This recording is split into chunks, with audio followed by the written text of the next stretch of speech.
I probably bought like 25 pairs of underwear like over 2 years ago, and And how many of them are still in pristine condition?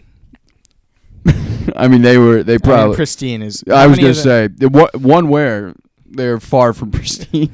For me, underwear, anything that doesn't have like a perfect raping hole in the Sure is pristine. Okay, how many do you have that aren't? So once that, are you like tossing the ones that have the holes in them? I wear them a little too. I still wear them for a while until I'm like, what is this? Is insane. This is unacceptable. Assless chaps. They're assless. But do you know a lot of them. My socks go fast. What about socks? Socks is less a bulk purchase. Socks is like I get a 6-pack or a 3-pack, and then like throw out some and replace. And then there's just some that are at the bottom of the thing. But that would be a good investment of capital to replenish.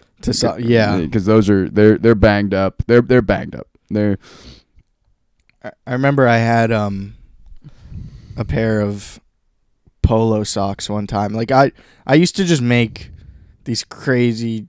I mean, it's one pair of socks, but it is like I would just like see something and be like, I want that. And they were like light blue polo socks that I bought for $12 for one pair. Wow. And I wore those things until it was just ankle. There's no foot. You just have the little horse right here. Yeah. Basically, I was like, I turned them into basketball armband. Like that's wristband. Exactly. Yeah. Would you have like?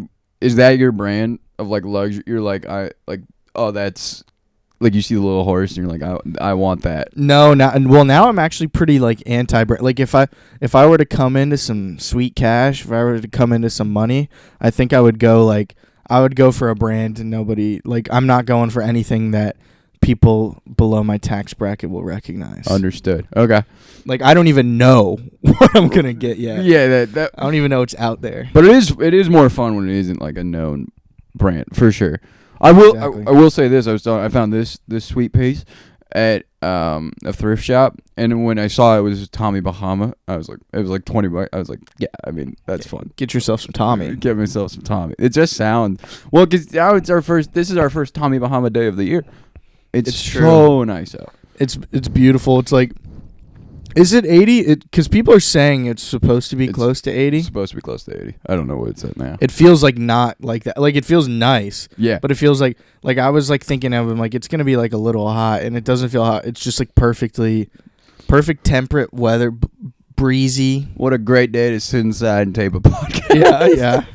It's podcasting weather if I've ever seen it. But Joe's back. Which that tells you the sun is out. Yeah, our roommate. Our roommate is returned from the warmth to the warmer. Yeah. And dude, no, morale is huge right now. I mean, we're talking about this. People are canceling open mics. They're like, get out. Even to our dungeon people, they're like, you got to go out once. No, and so many people just definitely switched to a different open mic. Like, they're not heeding that advice. No. But I wonder at Trader Joe's how many call-outs they got. Yeah, that's true. It's a lovely day. Yeah. Is that a Bahama? Oh, are we two Bahama gentlemen? I honestly hope so. Are we the Bahama bros? Because it's the same buttons. It's because the buttons is what makes the Bahama. Yeah, I'm sure as we all know. Yeah, because it's a cork action. I can recognize a Bahama button. Dude, we gotta go for a stroll today. I got another Bahama. I found it out. You want it? It's blue. It's up there on the top part. I'll just stick with my current outfit. All right. Well, don't say I don't try. But yeah. Anyway, no, that's I mean, but your fashion choice here, it's inspired. We watched. Well, you've seen it before, but I just watched season 1 of White Lotus. Yeah, dude. I'm behind. I know 3 is finished, and everyone was. But that's what inspired me to watch number 1. Is everyone was really into season 3. How'd you feel? I mean, I guess I saw It's a good. I mean, this isn't a controversial opinion by any means, but it is a good show. It's very fun. Pretty good. It has its moments for sure. It certainly has its moments. But you were inspired by the fashion took me by storm. By Murray. The fashion, yeah, dude. Or Armand, that's his name. Yeah, dude. Took me by the chest, because this is my asset. This is my greatest. Your chest hair. Make sure the camera's catching. Yeah, dude. And the audio listeners know what you're saying. Right, my chest. To the Spotify listeners, my chest hair is my best feature, along with my nose. Really? I've never heard you mention nose before. Have I not talked nose? No. It's good. Nose. You haven't. Boo. Pick an angle. I have a great nose, too. Yeah, you do. Yeah. Dude, we got a lot in common today. Both in Bahamas, both with excellent noses. Both with excellent noses.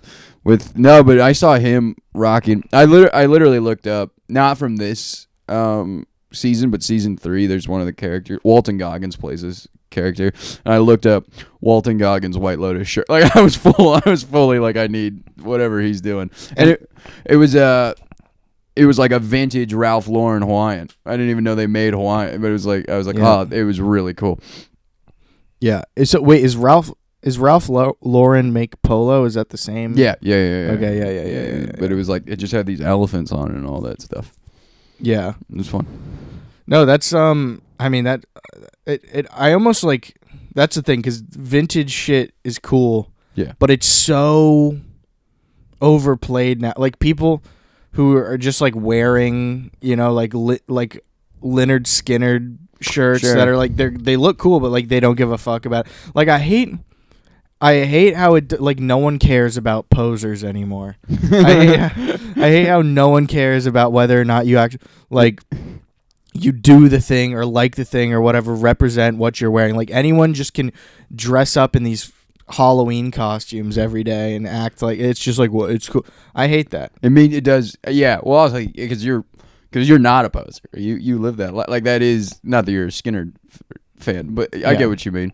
I mean, I fully wear skate clothes. That's the big one I'm guilty of.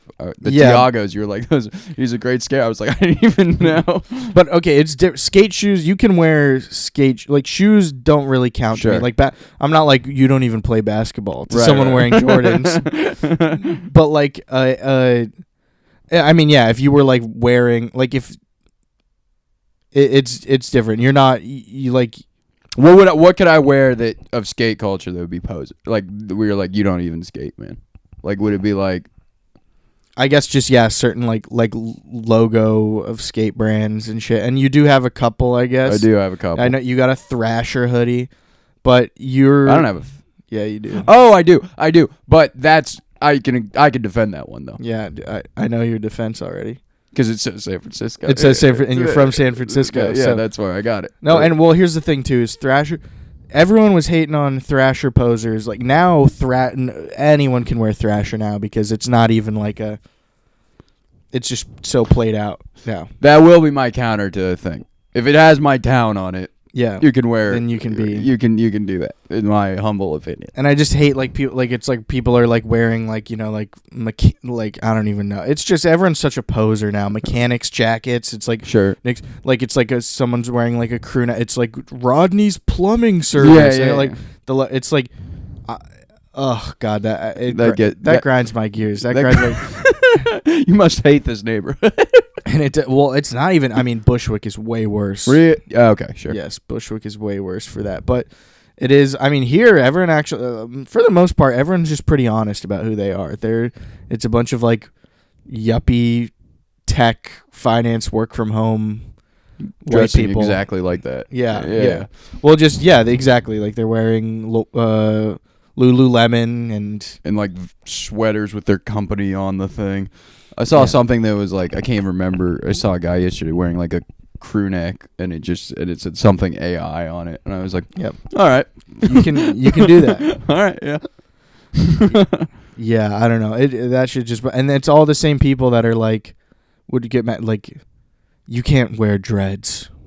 Not that I want dreads. No, but they won't. They're that like, would that's be not awesome. your culture. Sure. I'm like, okay, you're wearing you and dreads. You're wearing coveralls for a. I don't know. I said when I first moved here, I was like, every barista dresses like they work on an oil tanker. They really do. No, it's insane. It's just, anyway. And there's nobody they get along with less than people that work on oil tanks. Yep, and they have mullets. Yeah. And they are appropriating the people they hate the most. Sure. And they're pulling it off. Well, yeah, that's very, I mean, that's just a good point. That's a good, fun point. Yeah, I ain't get mad at them. I don't know. I do think the mullet is kind of funny. I think the mullet that is like full back to be so liberal. I mean, like you know, just mullet with the overall. You made it. You're so liberal. You made it onto the other side. Like You the full came looped from it. to China. Full looped it. Well, that's what they say. The horseshoe theory. You know about that? No. It's like the opposite ends of the political spectrum. It's not like a straight line where it's like super left is way over there and super right is way over there. It's actually more like a horseshoe, and the more the extreme left and the extreme right are actually a lot closer together than And the moderates are at the bottom, in the middle. Yeah, sure. You know what I mean? I can see that. Yeah, because Yeah. it takes way more of a certain type of person to be extreme. Yes. Like those two people are way. It's like, isn't that like? It's like the cops and criminals thing. Like they're quite close type of thing. Yeah. It's just a couple. I mean, and every cop is a criminal. You heard it here first. And they're bastards. And they're bastards, man. They're bastards. Well, I saw when I was in Europe years ago, I saw the ACAB thing, which also, it took me a long, I thought they were like a car.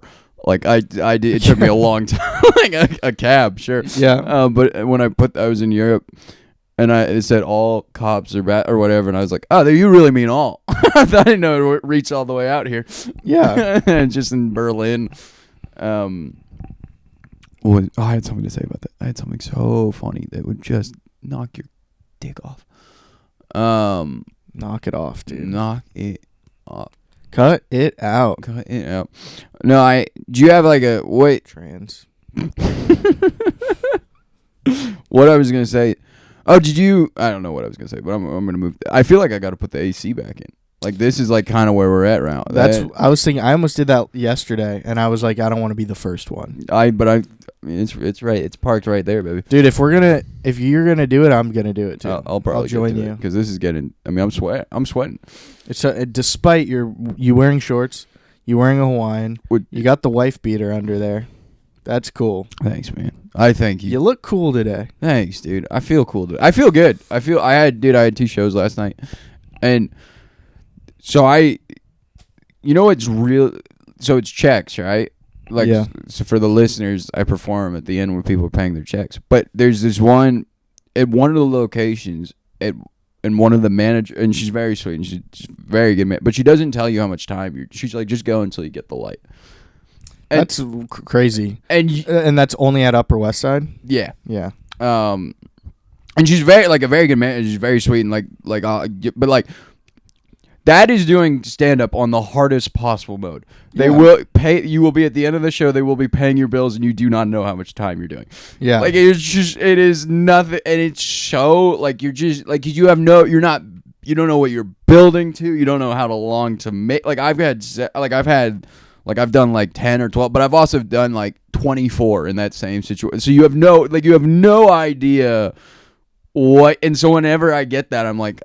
It is the hardest I've ever had to do stand-up. Like, I had one set last night though and this is the most satisfying thing I think to me in comedy is I was again because it's such a people are paying their bills and talking, and for the first like 5-6 minutes I'm bombing, like I'm trying to just get people to pay attention, and then by the end of it I was murdered, and wow, and that is like the coolest like, Would you say you finally tapped into Upper West Side because you've never had a good set? No, dude, that is my. I mean, it is. Of the New Yorks, I think certainly the hardest room, like without a doubt. And I think I would say far from tapped in, but that felt good. Like that felt. Was that the 9 or the midnight? No, the midnight. Nice. But they're more of a rowdy bunch. They are, dude. They are, and there was also like. It was probably like 70 people or so. But also the hottest. They are the hottest. They're also the most well lit. You can see them the most. Like you can see the audience the most. it's the hardest room, and again, you're just going, like, it feels like you lasted like 10 rounds. Like, it feels like you go the guy, and then you stood at the, because it's so just, you're going, like, you're getting one chuckle over here once, and you're just trying to, and then you get like one little pop, and then you go, and then immediately, like, you recalibrate, you go, okay, pop. And then by the end of it, like, everyone shut up, and like they're like clapping, and they're like, hell yeah, like, and that's the best feeling, because you go, okay, it's such a lesson in like just sticking to it, and not breaking character, and like not going, why aren't you guys laughing? Why aren't you doing, like, not getting bothered by it, and just going and just sticking to it, and that to me felt very rewarding. Like, that was very fun, but it was, that's so hard. Not even checks is not knowing how much time you're doing. No, that's insane. You're just like, you just fully playing to the light. Yeah, you're like, this might be my closer. No, exactly. There's a reason. There's closers. Like, there's a reason you built, and then. That one time that I did like 24 or 25 or whatever, I mean, oh my God, was I looking for that light? Because you're like, I must have missed. You're just staring at it. You're just. And then you can't be like, did you light me? No, I mean, that's crazy. No, exactly. But you also have no. Oh my. And I remember I got off, and the first thing I did is I checked my cord. I was like, was I up there for 25 minutes? Yeah. Was I? And like, you must, and so this was a past experience, so you must have been bombing for 25 minutes. Oh, it was the hardest I've ever bombed. Oh, it was like 100 people, like, sold out. Hardest. You must have done like an hour worth of jokes. Oh, dude, it was everything I had. And also, again, because you don't know how much time you're doing, so in your head, I was talking to Josh about, you're running through all your material, and then you're just going, and you're like, okay, like, your joke's wrapping up, and your mind goes, you're like, okay, I'm gonna do my Dahmer bit from 4 years ago. Like, that's what's coming out of the mouth right now. And it's already not going well. Oh my God. And I kind of don't even remember how to tell it. Absolutely, dude. And so, but last night was great because they were like. Also, that was the thing. Both ended up being like 12-minute sets. Oh, nice. Which at that point, like, I'm cooking. Like, yeah, you do 12. I'm like, yeah, fine, of course. Like, but the idea that, like, in your head, you're thinking I might be doing 20 minutes, and then you just get a light at 10. You're like, okay, yeah, sweet, yeah. So it's a lot of fun. But there is this. I'm sure, and you're also probably trying to like drag it out a little, like do it like a slower like. You're not cutting, like, whereas if I was told I was going to do 12, there's plenty of bits I would have cut early or done different parts of. And it is this thing of, like, you're not just going up there and talk. Like, you have a game plan of how you're going to approach this thing. Yeah. But it is, I mean, it's a very fun challenge. Like, it is a fun, like, opportunity to be like, okay, there's people. They're gonna be chatting. We won't even tell you how much you're gonna do. Just make them laugh. Yeah. And you're like, all right. And so, was both shows go well, or just both went well? Both. That's awesome. But the thing is the first one, like, was one where it was like, it went well from like the get go. Like, it went like immediately they were and then it was like, okay, then I'm just cooking. The second what you were selling. Yeah, exactly. The second one, they did not like the first half. But also it was like 12:15 at night. They were paying their bills. They're like, why is this guy talking? Yeah, dude. I followed a guy named Toure who had a Black Lives Matter sweatshirt on. So it was a different energy. Black Lives Matter. Yeah. And I was like, yeah, absolutely. So it was a totally different energy. Black laughs? Yeah. Oh, okay. At first I thought you were saying lavs, first of all. Dude, and then I thought you said black labs, like the dog. At first, I thought you totally mispronounced black lives, and then. I'm glad I didn't say that on stage. That was a great Black Lives sweatshirt. Hey, black laughs do matter. Laughs. Black laughs matter. I guess it's more of an F than anything at the end of that. Yeah. It's a GH that's an F. Yeah. Yeah, I don't know. So that was that black. Was he black? No, which is great. No, he was a yes. He was one of the laughs. Yeah. One of the laughs. He's like, yeah. So he was probably laughing up there. It was he's stone faced. Oh Just man. everyone. Anyway, never mind. But yeah, there's this other. I mean, it was a good feeling to. I mean, I'm sure you have the same thing when there's like a room or like a mic or a show or whatever that you just have not cracked, and then when you do crack it. I remember the first, like, I had probably been doing stand-up like 6 months, and I had never bombed more horrifically at that point than I had at Black Cat, Lower East Side. Yeah. And I remember the first time I did well, whatever that was. It was snowing. I remember walking back being like, because I just, and the tough part about Black Cat is there's real people there. Like, there's, like, audience, like people are there to study and do, and they are often, in my experience, there was quite a few where there were quite a few attractive women. Yeah. And you're 4 months into comedy, bombing in a mean way. Yeah. And there's just, and like, it's one thing if there's just other comic like that's, but when I was like, oh, those are really cute girls, they're just staring like, look at this loser. Well, dude, I told you about my first bomb story back in Florida. Okay, yeah. And there were 2 hot women in the front row. What is it about bombing in front of hot women is so sad. It's so funny, but it is quite sad. It's like, anyway, I was just like doing whatever. It was like my 3rd or 4th time ever doing stand up, and the first 2 times I like did well, by that. Sure. And so I was like, oh, I'm like just good at this. Sick. It's a blessing. And then, just such a hard bomb. The mic kept going in and out, and like I didn't know how to like address that and like fix it. I just like kept talking, and like I was so nervous and like shaking and like sweating profusely. Yeah. The hot girl number A turns to hot girl number 2, and she goes, "Oh my god!" Like that, dude. Oh, and I was just like. Like 5 minutes feels like an eternity. Eternity. Oh my god! Didn't you say you didn't start? You stopped for like a month after that? Oh my god! I feel like I like didn't go back for like a year. Oh man! And then even then it didn't stick. Did it? I mean, there's. What would you give do you think somewhere you have those recorded? Did you record? Like, is that a thing? No, I was not recording that. I want to see how far back mine go, and I mean, it would hurt. I think it would hurt me to listen. Like, it would act the very first ones I have. Oh, we should do that, dude. That would be a very funny episode. I mean, that would. We can't do that. We could do that. That's our little Patreon episode. That would be a lot of fun. I mean, that would.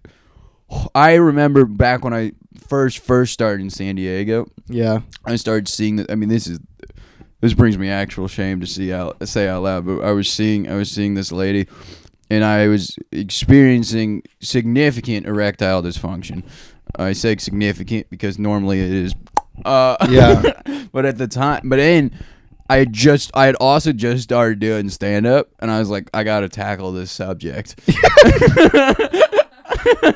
Oh, dude, and I remember she came with like 10 of her friends to an open mic, and I was just ripping about how I was like, I'm seeing a lady, and they know who. and I can't get hard. I can't get hard, and they're all in the front row, and I'm like, I didn't even think twice about it, because I was like, that's just what, and like looking back on, I want to go back in time and kill myself. I was like, I cannot believe that I did that, and it was. I still remember. I was like, I had this joke where I was like, when like my dick is kind of like, my axe changed quite a bit. I was like, my dick's like when a bird flies into a window. It's just. In front of everyone, Sheena, and my God. And I had to, and they were like, and it's small, and they were like, that was so funny. I was like, I know, I like, it's horrifying. Oh, they comforted you. Oh my god, I don't even. I mean, yes, certainly. I mean, it was horrible. It was so, but just, and that I thank God every day, because everyone does. Like, every comic is so cringe and so horrible when they start. I'm so grateful I did that in San Diego, California. Like, I got here, And even by the time I started in New York, because I did it in San Diego for 2 months, I was like, oh God, what was it? Like, I knew, don't bring people to open mics. Yes. Move the mics, record the thing. Like, Yeah. I was like, I had like those like basic ideas done. So no one here ever saw that. But everyone does it. I don't care who you are. Everyone biffs it in some, because you have no idea what you're doing. Oh, yeah. Oh my God. But that is,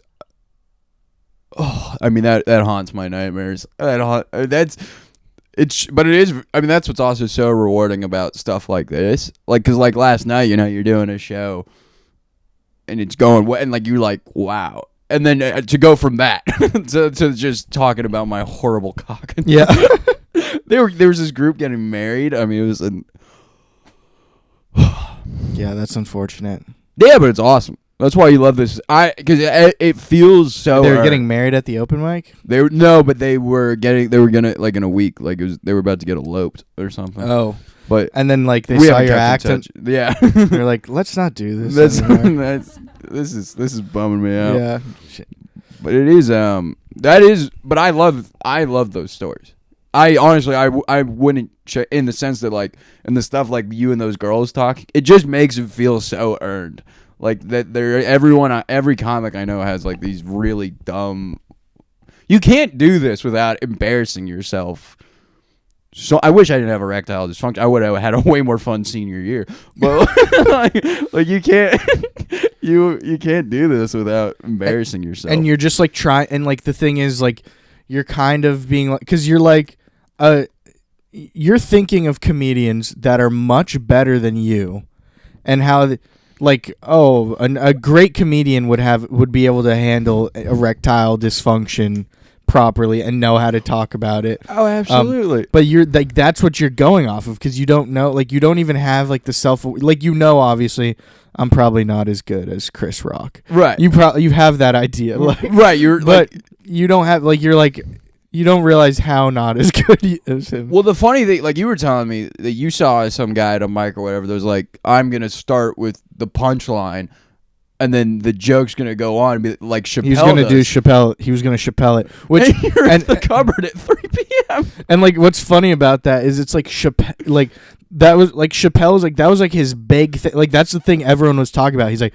I did something amazing. And then, like, a fucking 3-month open micer's like, I think that's what I'm going to do too. Exactly. But we talked about it because it's definitely, I think, like, you just, when you first start, you just, I mean, I still don't know how to write jokes. Right. Like, you just or like, it's like you can't even fathom it, that you're like, like, you need some type of structure. And I feel like to him, that was like, okay, at least there's something. Yeah. At least I'll come up with a random punchline and build around that. Like, I feel like in his head, he almost thought that might be easier. Sure.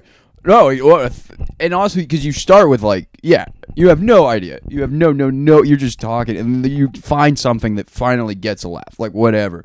And then you're doing that for months. And then you're putting, like, a little other and a little, and then eventually you get to this point where after you get a 5 that's kind of working these, and then you're too terrified to go back to that other thing of like trying new stuff. And then also, for a fact, that 5 is horrible. Yes. And then you're just doing this back and forth and back and forth.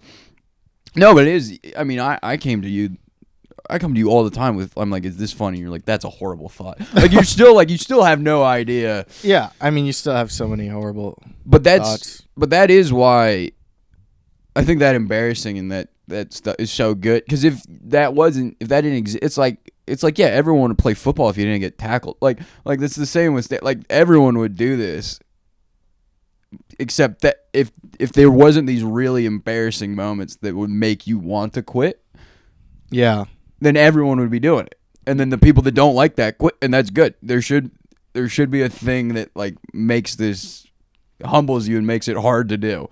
Yes. And yeah, if you don't think it's funny, then you're gonna have a hard time doing this. And that, yeah, or you got to be pretty delusional to do it. I mean, everyone is delusional when they start, especially like you, because you think I could probably do this, and you're delusional basically the whole time until it ends up working out, and then it turns out you weren't delusional. Yeah. But if it doesn't, then you were delusional. You have to be delusional, and you have to, like, But you also have to feel it. Like that stuff, like those bombs, it has to hurt you. Like, cause otherwise you're not paying attention. Like it has to affect you, but you have to go not to the point where like I'm going to quit. You're like, "Oh, I got to get better at this." Yes. Cuz the people who don't care about bombing, you're not going to get any better. No. It's like whatever. It has to hurt. Yeah. But it also it can't hurt too much. Yeah. Anyway.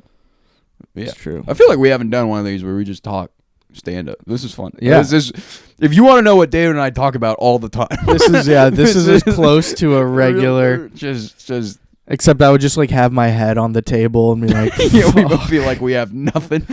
Oh my god. That's the thing. Well, I also feel like part of the reason why, like, because we just like aren't like really getting booked on shows every single night, like regularly and all this stuff, like that's why we're like bringing to each other like these terrible, because we're so desperate to do new stuff, because that's the only thing you're not gonna run shit at him, like, yeah, you for more than like a week maybe, and like then you're just like, and I was actually talking to your buddy who you knew from San Diego. What's his name again? Oh, Mike. I was talking to him yesterday, and he was saying, because he was like, you know, obviously in San Diego for a while, and he was like, I barely did mics. I was just getting booked on shows all the time out there and whatever. And I was like, do you feel like coming to New York, like when you go back to San Diego, you've like noticed you're like getting better at it? And he was like, honestly, like it's just such an adjustment, because like you gotta basically, like, you're doing almost entirely open mics. You're barely getting booked on shows, so you're not really getting a chance to like really hone your bits the way you should, and like all this stuff, and you're just jumping from new joke to new joke way faster than you would. And so when I go back out to like San Diego, I feel like I just feel kind of rusty, and it's like a totally different thing. Like I feel like I haven't done it in so long, and all the jokes I have are like half-baked. I was like, that is a great point. Like, that is a great point. It's way harder to get to hone. Hone's a great word for that. Yeah, it's like definitely you get your jokes get better, but it is to hone. You can't hone them. You can't until you start getting booked regularly. And then, but the nice thing is, then you have a bunch of things in your back to go hone. Like it is like this. You have this arsenal of way more. Yeah. And if this bar that you didn't is absurdly high. Yeah. That you're like, okay, now I get to develop that. And also that's the harder direction.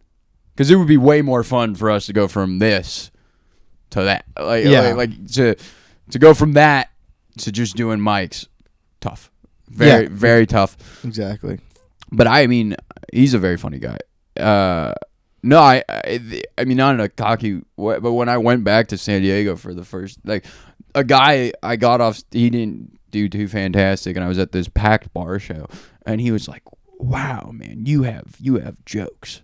Yeah. Like, it was like, I was like, yeah, you know, like that, because you wouldn't, no one, I mean, if you're not funny within 30 seconds here, no one pays attention. Yes. And it's got to be, and also, they've heard it all. Yeah. So that's just from like the doing it in Florida, like the amount of people that would just like, and like I get it, because it's not like they're not really out there trying to, they just like enjoy doing comedy, so they'll be at open mics and just like dick around and what, and you know, like just be, they're with their friends. Yeah. Yes. Exactly. No, it is a fun. Yeah, I don't even know, because exactly you get. I mean, that's what will really kill you is like you're doing a bit that you've done 30 realistically, let's say 30 times at open mics, and you're like, oh, I have this one new line to try, but 10 out of 12 people have heard all the others, so they're tuning it out. Yeah, and also there's a very good chance that new line blows. Yeah, and then you just do that, and you're like, what have I done with my day? Yes. And that is 6 out of 7 days a week here, most likely. Yeah. Yes. But living the dream. Living the dream. How much time are we at? We are at 34 minutes. This could just be a stand-up. I'm good with that. I'm good with that. Hey, if you like us just talking comedy about people you don't know and other things, I mean, that really plays to our strengths. Yeah. If you didn't like it, I apologize. What do you think of the Bahamas? Yeah, comment below what you think of the Bahamas. And June 5th. Oh, June 5th, Goon to a Goblin. Guys, fly out to New York, Joseph and Corbin. We'll put you up. We'll put you up. You could stay in the green room of Goon to a Goblin. Yeah. Can we get a recap of what the show is? The show is, that is a fantastic, the show is in Williamsburg, Brooklyn, New York. It is priced to be determined. It will not be more than $10. I can tell you that. BYOB.